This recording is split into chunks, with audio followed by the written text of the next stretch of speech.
Assalamualaikum warahmatullahi wabarakatuh. Ila hadarati nabiyina Muhammadin sallallahu alaihi wasallam wa ala alihi wa wariyatihi wa ahli baitihi wa jami'i ikhwanihi minal anbiya'i wal mursalin alaihi wassalatu wassalam wa jami'i ashabin nabiy wa ahli mutahirin radhiyallahu anhum wa jami'al awliya wal ulama wal nuqaba wal nujaba wal budala wal mufassirin wal muhaddithin wal muhaqqiqin wa muallifi kutubil hikmah sayyidina Muhyiddin Abdul Qadir al-Jailani wa sayyidina Abil Hasan Ali Asy'adili wa sayyidina Muhammad Haqqin Nazili wa sayyidina Ahmad ibn Ali al-Buni wa sayyidina Abdullah ibn Alawi al-Haddad wa sayyidina Abdurrahman al-Attas wa sayyidina Ali bin Muhammad bin Husain al-Hamshi wa sayyidina Ali ibn Abi Bakar as-Sagaf wa jami'al awliya at-tis'in fi jawi wa jami'al muassis nahdatul ulama wa jami'al masyayikh saruni Ki Haji Muslim Taslim, Ki Haji Ghazali bin Dana, Ki Haji Umar bin Harun, Ki Haji Syu'aib bin Abdul Razzaq, Ki Haji Imam Khalid Syu'aib, Ki Haji Fakih Imam Khalid, Ki Haji Umar Faruq Imam, Ki Haji Abdul Razzaq Imam, Ki Haji Mabrur, Ki Haji Rogi bin Murtada, wa Ki Haji Abdullah bin Abdul Rahman, wa Ki Haji Ahmad bin Syu'aib, Ki Haji Abdul Hamid Ahmad, Ki Haji Abdul Jalil Ahmad, wa Ki Haji Abdul Rahim Ahmad, wa Ki Haji Zubair Dahlan, wa Ki Haji Maimun Zubair Dahlan, wa Ki Haji Ma'ruf Zubair, wa Ki Haji Fathur Rahman Ghazali, wa Ki Haji Ali Mashfu' bin Ki Haji Fathur Rahman Ghazali, wa Ki Haji Abdul Muhid Mbah Saleh, Mbah Lana, Mbah Saman, Mbah Abdullah bin Abdul Aziz Al-Hadrami, wa jami'il awliya'i wa jami'il awliya'i hadhil qaryah Bumbungan, wa ila hadrati zawjani Nurifah Faizatin wa Abi Munandar bin Hassan wa walidi Muhammad Abdullah, wa ila hadrati jami'i masyayikhina wa masyayikhina wa man ajazani ila al-muntaha, wa ila hadrati mu'allifu hadzal kitab al-Qadhi Abi Syuja' Ahmad bin Husain al-Asfihani tawammatahullah bi rahmatihi wa nafa'ana bi 'ulumihi fid darain amin, wa ila hadrati man ajazani Ki Haji Ragib Mabrur, Ki Haji Abdul Rahim Ahmad. Lahumul Fatihah. A'udzu billahi minasy syaithanir rajim. Bismillahirrahmanirrahim. Alhamdulillahi rabbil alamin. Ar-Rahmanir Rahim. Maliki yaumiddin. Iyyaka na'budu wa iyyaka nasta'in. اهدنا الصراط المستقيم صراط الذين أنعمت عليهم غير المغضوب عليهم ولا الضالين رب اغفر لي ولوالدي آمين. فصل wa kullu ma jaza bai'uhu jaza rahnuhu fid duyun. Qalu subhanaka la ilma lana illa ma qalu subhanaka la ilma lana illa ma 'allamtana innaka antal alimul hakim. Qala al-musannif rahimahullahu ta'ala wa nafa'ana bihi wa bi'ulumihi fid dharaini amin ila anqal faslun.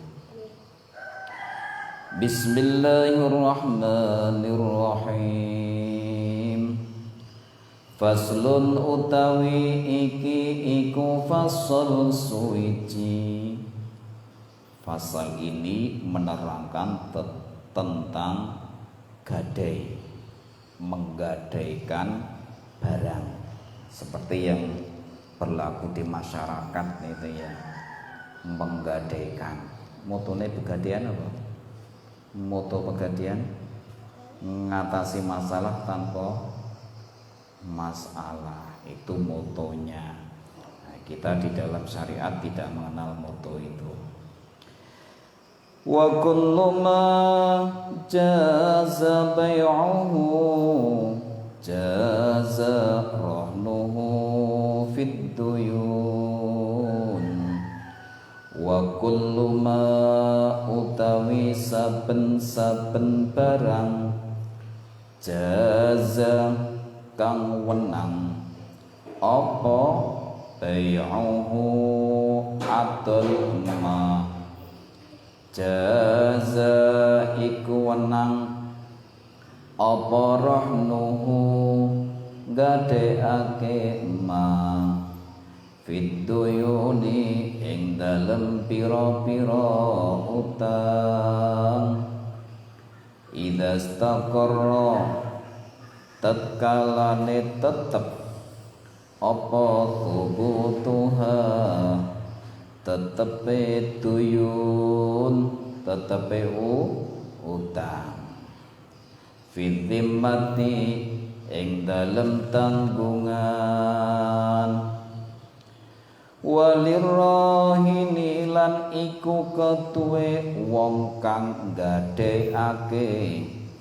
arruju'u utawi narik kembali fihi ing dalem marhun barang yang digadaikan boleh ditarik malam yaqbidhu selagine durung nampani sapa murtahin wong sing nrimo gade belum menerima gade barang yang digadaikan, masih dalam akad tapi belum menerima, maka orang yang menggadaikan boleh menarik kembali hu ing barang kang digadekno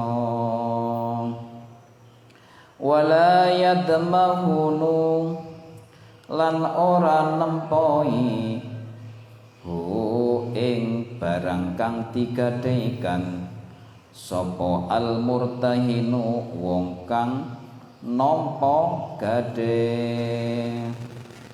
penerima gade illa bitta'addi kejaba kelawan pepeko penerima gade sembrono dalam merawat barang yang digadaikan. Wa idza qabadha lan tatkalane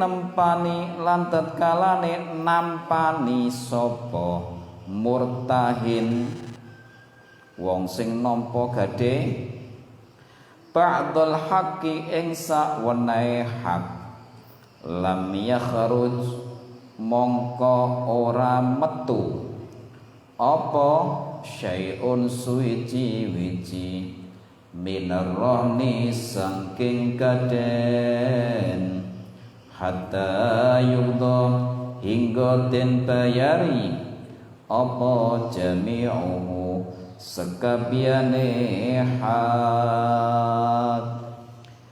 Kana ambil jarak aja cengkeran kene mau pengkene kene sa Aiza berjarak ben ka omongan sampean gini bab tentang gadai, perhatikan dan dengarkan. Fasal menerangkan tentang hukum gadai. Gadai ini sudah berlangsung di masyarakat, akan tetapi banyak di antara masyarakat itu yang belum memahami gadai secara syar'i. Rahn atau gadai itu secara bahasa artinya tetap. Barang yang digadaikan itu tetap ora kalong. Kapan ono barang digadekno kok tambah rusak sebab tinggu, mongko sing nganggo wajib nambeli, wajib mengganti. Gadai secara syarak adalah menjadikan benda yang berharga sebagai jaminan hutang. Yang akan digunakan untuk apa? Untuk melunasi hutang tersebut ketika tidak mampu untuk melunasi hutang. Jadi gaden, barang gaden itu sebagai jaminan. Gadekno sepeda motor itu sebagai jaminan. Sepeda motor digadekno 3 juta. Dadak sepeda motornya tinggu reng sampai ada kerusakan mesin atau bannya tambah tipis, maka orang yang menerima gade nanti ketika uang gade 3 juta itu sudah dikembalikan, maka orang yang menggunakan barang gade itu wajib nambeli kerusakan dari barang gade yang ia gunakan. Pun paham? Jadi barang gade itu ojo tinggu, jangan dipakai. Tapi saiki malah tinggu, nggih. Nah iku repot. Dadi nek ape nganggo ya kudu izin wong sing gadekno. Tanggune ya lamun ana kerusakane piye ya kudu ditambeli secara wajar. Nggih. Kenapa? Karena definisi gade itu secara bahasa itu tetap, secara syar'i itu sebagai jaminan. Apabila orang yang menggadaikan itu tidak mampu melunasi uang gaden, nggih, nah itu. Pun paham iki gade nggih. Nah. Jadi gade itu harus ada ijab dan qabul. Ono serah terima. Ojo diakali, ndak boleh. Jadi akad gade itu ya harus akad rohen, tidak boleh diawali dengan akad pinjam meminjam atau ngeligerno utang. Nah itu ndak bisa. Nggih, paham nggih? Contohnya ngene, sampean duwe utang aku 3 juta. Sampean duwe utang aku 3 juta. Tak tagih gak kenek-kenek. Nah, suatu saat sampean nggawa sepeda motor, aku pas melaku terus nyilek. Kang nyilek sepeda motor lem. Ya monggo. Bareng tak silek gak tak balikno. Alasane sampean duwe utang aku 3 juta. Urung mbok sahur. Lah iki sepeda motor tak silek mau ora tak balikno sebagai gaden. Nah ini ndak boleh. Akadmu kan nyilih sepeda motor. Akad pinjam meminjam. Walaupun sebelumnya sampean dengan saya itu ada akad hutang piutang. Paham? Tak balik ini nih. Kamu punya hutang pada saya 3 juta. Sampean tak tagih angele ra kaprah. Terus kemudian sampai pas suatu saat bawa sepeda motor, saya jalan-jalan kaki, terus nyileh sepeda motor terus delok tanggone tuku bakso ning Ratan. Bareng tak silih ora tak balekno. Alasane wong kowe diutang aku tak tagih kok ora kenek, saiki sepeda motor sebagai jaminan. Nah itu tidak boleh hal semacam ini secara syar'i tidak boleh.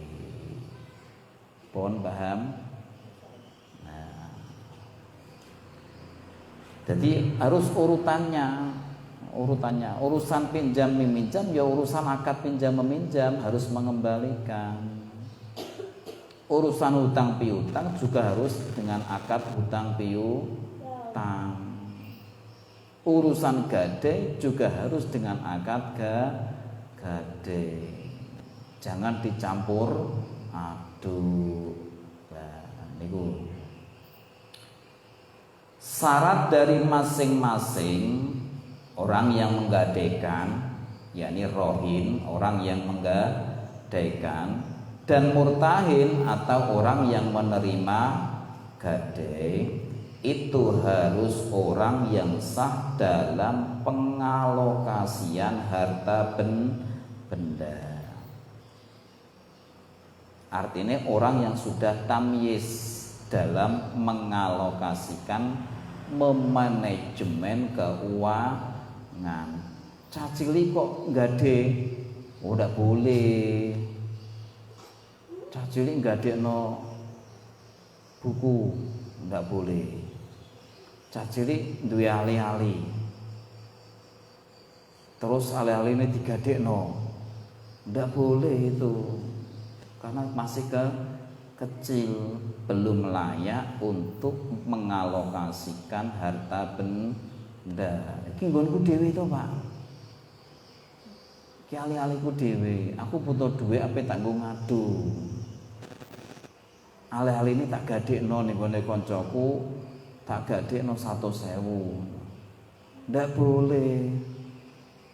Nggih, tidak boleh, karena anak kecil itu tidak layak untuk mengoperasikan harta benda. Paham? Nah, itu zaman saiki kok.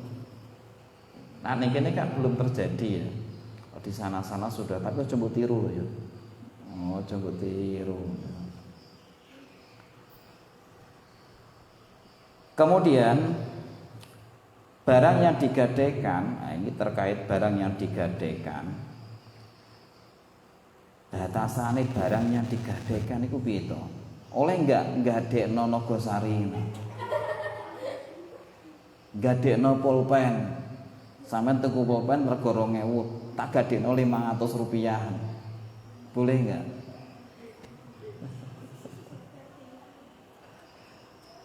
Jadi batasan daripada marhun atau barang yang digadaikan itu batasannya setiap perkara yang boleh untuk dijual maka boleh digadaikan sebagai jaminan hutang ketika hutang tersebut sudah menetap sebagai tanggungan. Artinya barang yang layak untuk dijual belikan itu berarti layak untuk digadaikan. Ku batasane ngoten. Nggih. Mosok enek gadekno Nogosari. Gak enek. Gadekno pulpen. Jadi sing sewajarnya, menggadaikan itu yang sewajarnya. Apa meneh? Aku gadekno klambi, Pak. Yo klambi apa sih no? Klambi perang sing hargane mahal itu bisa. Nggih, pokoke sing pantes untuk dijual belikan. Pulpen wis mbok nggo mbok dol nek. Enek to gak? Gak ono to. Sampeyan tuku pulpen 2000. Terus sampeyan butuh duit 1000. Nyah iki lho tak gadeno aku butuh tuku es. Ndak bisa. Karena apa? Pulpen itu tidak layak digadaikan.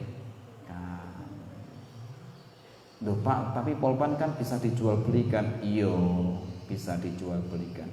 Tapi ketika sudah dipakai, itu layak nggak dijual lagi? Enggak toh.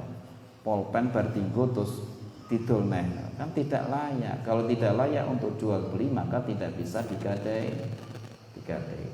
Jadi barang-barang yang masih layak untuk dijual itu bisa digadaikan. Kemudian pengarang kitab ini menggunakan kalimat hutang. Menggunakan kalimat hutang. Tadi kan begini. Secara syar'i, gadai itu menjadikan barang yang berharga sebagai jaminan hutang. Nggih ngoten to nggih.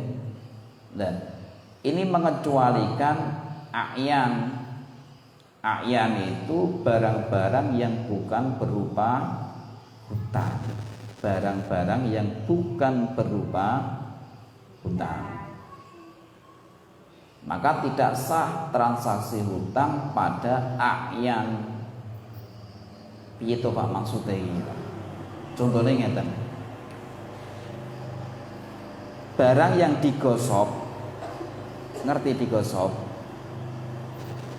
Barang yang digosok, sampean gosok sandal, njupuk, ora niat nyolong, tapi njupuk ora kondo, tapi sampean duwe niatan balik no, tapi sampean butuh dan nak sandal kan tetap mbok balik no, sandal mbok balik no to, sandal koncomu regone misalkan 1.000, sandal sing saiki niku le, sandal sing rego 1.000 terusan mbok gosok ngene kancamu mbok gosok terus mbok gadekno 20.000. Tapi sampean ora niat nyolong, mbok niat sampean butuh duit 20.000. Ya terus kok nak sampean iso balekno 20.000, sandal mbok balekno wong sing duwe sandal. Iki jenenge barang gosokan tidak boleh digadaikan. Paham?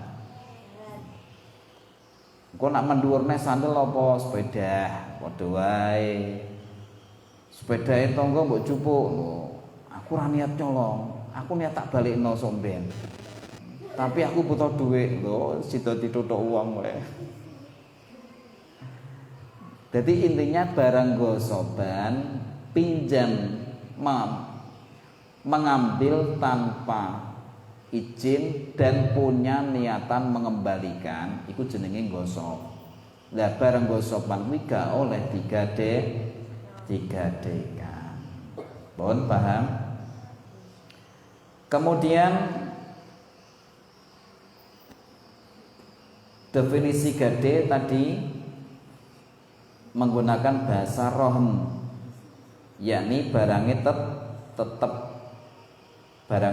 itu artinya ijek utuh, tidak berkurang. Ini mengecualikan hutang yang belum menetap, seperti hutang pada akad transaksi salam atau pesen barang. Dan juga mengecualikan ongkos ketika pada masa khiyar di waktu pesan, memilih antara meneruskan atau tidak, itu khiyar pada waktu akad salam. Pun paham ini? Jadi barangnya kudu tetep lho ya, barang gade dieling-eling, barang gade iki kudu tetep. Nah ibaratnya sepeda motor sing menerima gade ya kudu manasi sepeda, kuwi jenenge merawat barang gadean. Ora oleh dienggo kon manasi.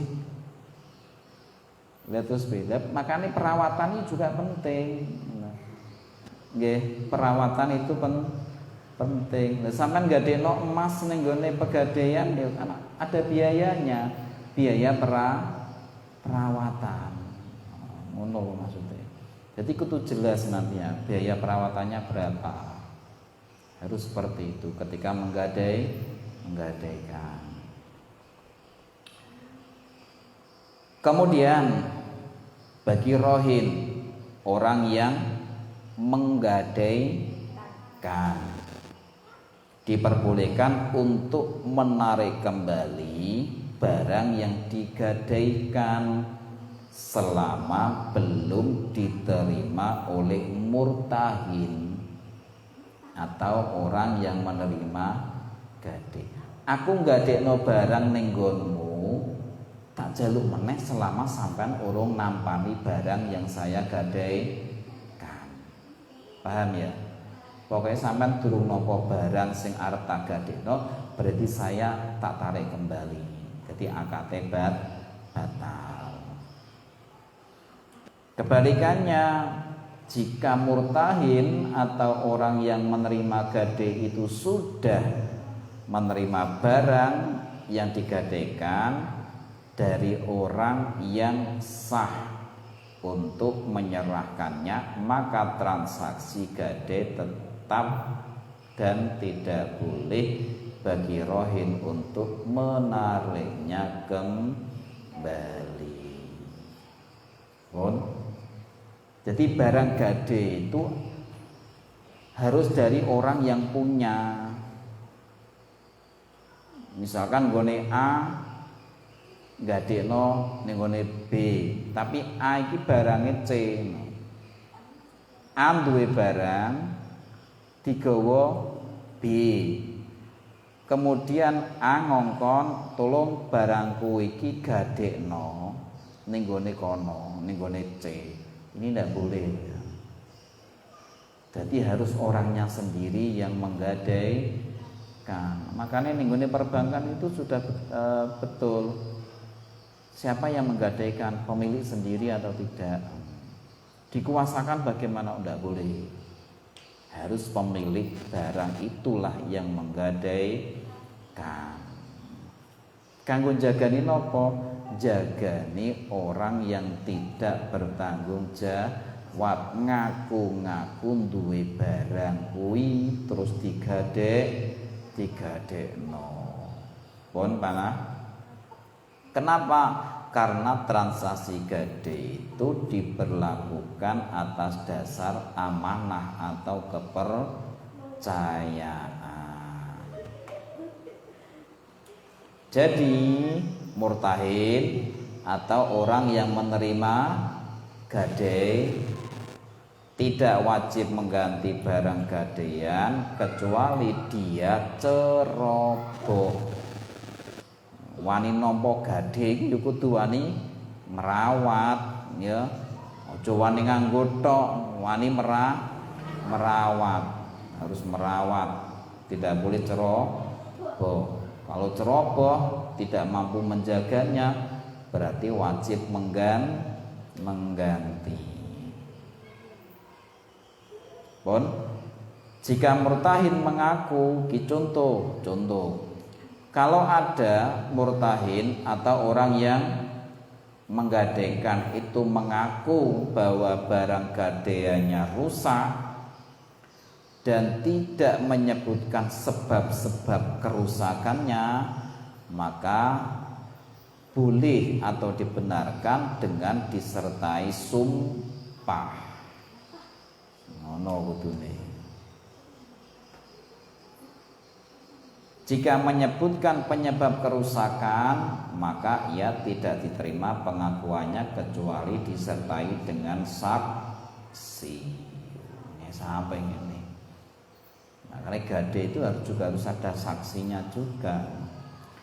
Kemudian Jikalau murtahin atau orang yang menerima gadai mengaku telah mengembalikan barang gadaiannya kepada rohin atau orang yang menggadaikan, wis tak balikno ndek naleno kok. Maka pengakuan dari murtahin tidak diterima kecuali ada saksi. Dadi nek ape nggadekno ya kudu ana saksine, ape balikno ya kudu ana saksine untuk menghindari orang-orang yang tidak bertanggung jawab.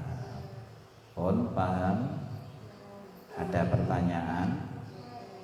Paham? Insyaallah. Wallahu a'lam. Al-Fatihah.